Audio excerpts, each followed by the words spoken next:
A journey of 1,000 miles begins with a single step. It's from an old Chinese proverb. Most people have heard it or have come across it at some point. And the meaning's pretty straightforward, right? It advocates having the courage to take that step towards a goal. And that's huge. Making that decision to move forward towards something you want. But it's what happens immediately following that first step that I'm interested in. What happens when the journey's begun? And it's you and your goal, and all of a sudden you realize how long that road ahead really is. This is a turning point for a lot of people.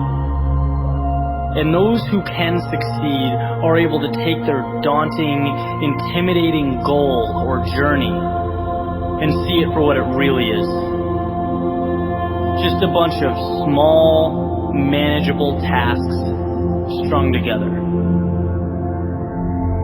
When you look at why people quit, a lot of the time it's because they were overwhelmed by their goals and ambitions. Let's say you have, this wonderful plan in your head to climb a mountain. You're thinking about that feeling of being on top, looking down with pride. Every time you think about it, your heart starts racing. So you pack your stuff, you make your way down to the base of the mountain, and then you look up. Different ballgame, right? Now the entire mountain's in front of you, and you realize that that's no small feat. That is when people walk away. When they aren't able to see a challenge as a sum of tiny steps, they see it as a crazy, impossible task. It's like saying you want to be the next Tom Brady or Kobe Bryant. It's a tall mountain to climb.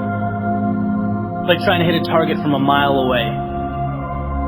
But if you can identify and map out what you need to conquer in order to become a better basketball player or football player and begin taking those small steps, improving every day, that makes dreams real. That's what gives goals life. The ability to see your objective not as a marathon, but as a series of little 400-meter stretches. Stepping stones. You know what your objective is today, tomorrow, the end of the week, and the end of the year. And completing them day by day, these little victories, that's what gives your dream life. It's what gives you momentum. You feel good about the process. And by the way, when things blow up in your face, which happens every so often on this little place we call Earth, you'll have that foundation and that sense of accomplishment to stay focused, because your approach is tangible and it's realistic. This applies with everything. Losing a job, a breakup, failing a test. These things are monumental if you allow them to be. They can turn into that unclimbable mountain. Or they can roadmap a new path for you. And if you define what you want, you define success and begin stepping towards it 1 hour, 1 day at a time, you'll get where you want to be quicker than you thought.